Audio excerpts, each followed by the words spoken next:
Hello ကဘာပေါ်ကစစ်တပ်လုံးဝမရှိတဲ့နိုင်ငံဒီစကားကိုကြားရင်လူတော်တော်များများထင်ကြတာကဘူတန်နိုင်ငံကိုပါတကယ်တော့မဟုတ်ပါဘူးနော်ဘူတန်နိုင်ငံမှာဘရင်စစ်တပ်ရှိပါတယ်အခုပြောပြပေးမယ့်နိုင်ငံကတော့ Costa Rica ဆိုတဲ့နိုင်ငံလေးပဲဖြစ်ပါတယ်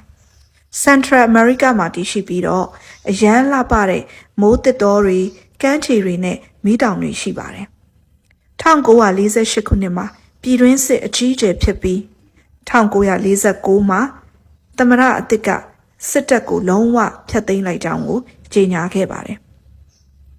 စစ်စရိတ်တွေလက်နက်တွေအတွက်ငွေကိုသုံးမဲ့အစားပညာရေးကျန်းမာရေးပတ်ဝန်းကျင်ထိန်းသိမ်းကာကွယ်ရေးနဲ့ပြည်သူလုံခြုံရေးကိစ္စရပ်တွေမှာအကျိုးရှိအသုံးချဖို့ဆုံးဖြတ်လိုက်တာပါစစ်တပ်မရှိပေမဲ့အင်အားတောင့်တင်းတဲ့ရဲတပ်ဖွဲ့ကိုတော့ဖွဲ့စည်းထားပါတယ်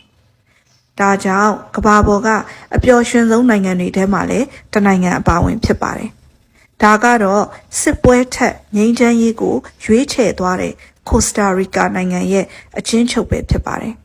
နားထောင်ပေးတဲ့အတွက်ကျေးဇူးအများကြီးတင်ရှိပါတယ်